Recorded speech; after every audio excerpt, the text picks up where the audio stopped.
जी ये पूर्ण रूप से शुद्ध रूप से करप्शन का जो कुनबा है वो इकट्ठा हुआ था।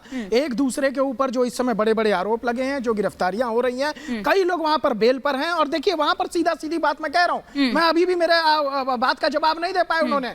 मैं साफ साफ कह रहा हूं, वहां लालू यादव के पुत्र तेजस्वी यादव थे, मुलायम सिंह के पुत्र जो है अखिलेश यादव थे, वहां पर फारूक अब्दुल्ला कश्मीर की जो फैमिली, उमर अब्दुल्ला उनके बेटे। अरे सीताराम सुनिए ना, एक मजेदार बात और हुई, सुनिए ना, एक मजेदार बात और हुई। डायरेक्ट और ब्रांड को अपनी जगह बदलनी पड़ती है क्योंकि ये छोटी जो उनके साथ में वहां पर तो अरविंद केजरीवाल जी ने इंडिया अलायंस का ब्लॉक ज्वाइन किया, इसलिए आपने उनको जेल भिजवाया। सारी लड़ाई ये है। एक मिनट सुन लीजिए। केजरीवाल की आस्था है लोकतंत्र को बचाने में। जो अभी समाजवादी, अरे बहुत आपको सुन लिया भैया, केजरीवाल की आस्था लोकतंत्र बचाने में है। केजरीवाल ने उन शक्तियों का साथ चुना वहाँ देश में लोकतंत्र को बचाना चाहते हैं, इसलिए आपने उन्हें जेल भेजने का काम किया। करके प्लीज अरे 2 साल से केस चल रहा था, आपने 2 साल पहले कुछ कह रहे हैं। समझ आ चुके थे।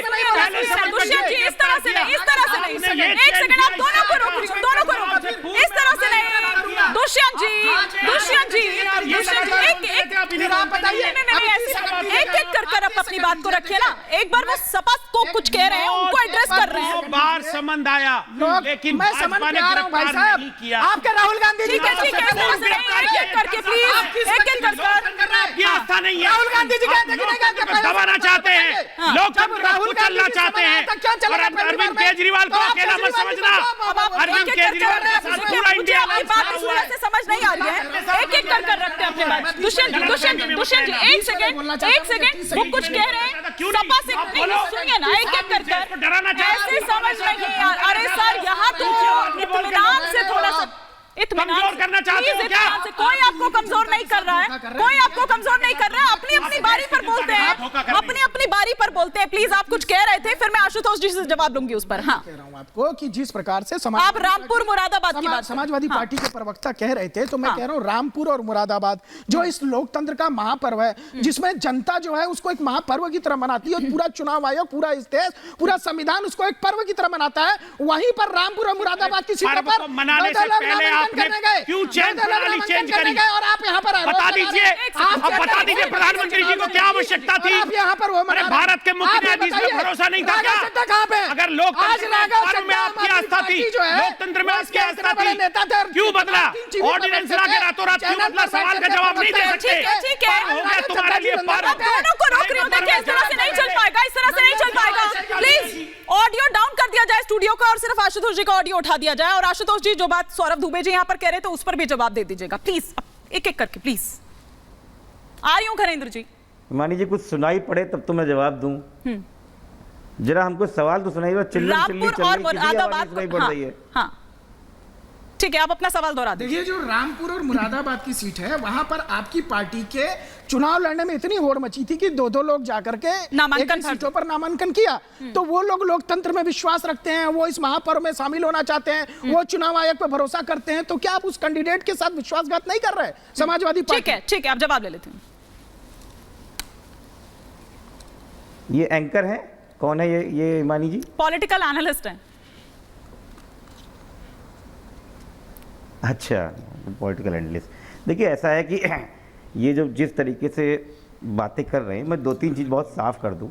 रामपुर और मुरादाबाद, और अगर लोकतंत्र में चुनाव हो रहा है तो अगर हम नहीं लड़ेंगे तो अभी हाल ही में आपने पाकिस्तान में देखा और बांग्लादेश में देख लिया है। तो इसलिए हमको इतना भी नासमझ मत समझिए। लेकिन शुरुआती दौर की जो चीज़ें हैं उस पर आप बिल्कुल इस देश को पता होना चाहिए कि चुनाव आयुक्तों की अगर नियुक्ति में ही इतनी बड़ी धांधली की जाएगी, इसमें एक्ट ला के अगर प्रधानमंत्री जी को 400 पार की चिंता है कि हम 400 पार आ रहे हैं, तो निष्पक्ष चुनाव क्यों नहीं होने देते हैं? और जहां तक आज रैली की बात है, जो आप पूरी जिसमें डिबेट रखी गई है, उसमें बहुत साफ तरीके से बता दिया जाए, जितनी भी पार्टियां आई उन्होंने सारे एजेंडे पे वहां पर डिस्कस किया, अपने अपने भाषण में दिया। उसमें सुनीता केजरीवाल जी की बात भी हुई, उसमें चंपाई सोरेन जी ने भी दिया, उसमें राहुल गांधी जी ने भी दिया, मल्लिकार्जुन खड़गे ने भी दिया, अखिलेश यादव जी ने भी दिया, सबने बात। और अंत में जब ये पूरी सभा खत्म हुई तो एक मिनट मेरी बात पूरी होने लीजिए। मेरी बात पूरी दीजिए।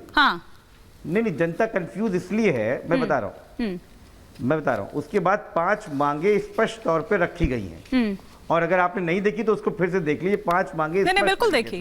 ये सारी कवायद इलेक्टोरल बॉन्ड जैसे भ्रष्टाचार को रोकने के लिए। और अभी कोई परिवार बात पे सवाल कर रहा था, तो भाई अपने कुनबे में झांको।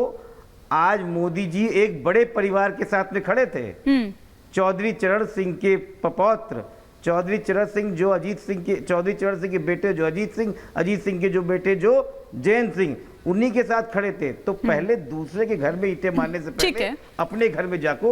हाँ। प्रधानमंत्री कहाँ खड़े थे? ठीक है आशुतोष जी, चिल्लाने से कुछ नहीं होता, ताकों से बात करिए तो उसका जवाब एक क्विक रिएक्शन उधर गणेंद्र भारद्वाज जी का भी आ जाए। और आप राघव चड्ढा जी के लिए पूछ रहे थे, उत्सुक थे जानने के लिए। मैं ये पहले इनका ये भी पूछ लूं। देखिए वही जयंत जी आपके साथ थे काफी लंबे वर्षों से, अब वो अगर एनडीए में शामिल हुए तो अपनी स्वेच्छा से। ठीक है घनेंद्र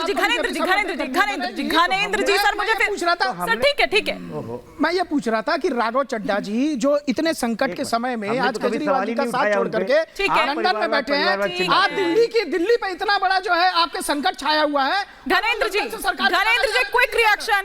क्विक रिएक्शन सर फिर। देखिए भारतीय जनता पार्टी ने जब से हमारी ये रैली हुई है, जैसे भारतीय जनता पार्टी को लगा कि लाखों लोग दिल्ली में उठ गए, तब से भारतीय जनता पार्टी की, उनके समर्थकों की, उनके सहयोगी संगठनों की नींद खराब है कि इतने सारे लोग दिल्ली में, वो भी दिल्ली पुलिस के रोकने के बाद। दिल्ली पुलिस ने बॉर्डर सील कर दिए, लोगों को अंदर नहीं आने दे रहे थे। भारतीय जनता पार्टी ने दिल्ली पुलिस की, ट्रैफिक पुलिस को कह के हमारी बसें रुकवा दी, हमारे लोगों को डिटेन करा। उसके बाद भी लाखों की संख्या में जो लोग पहुंचे वो।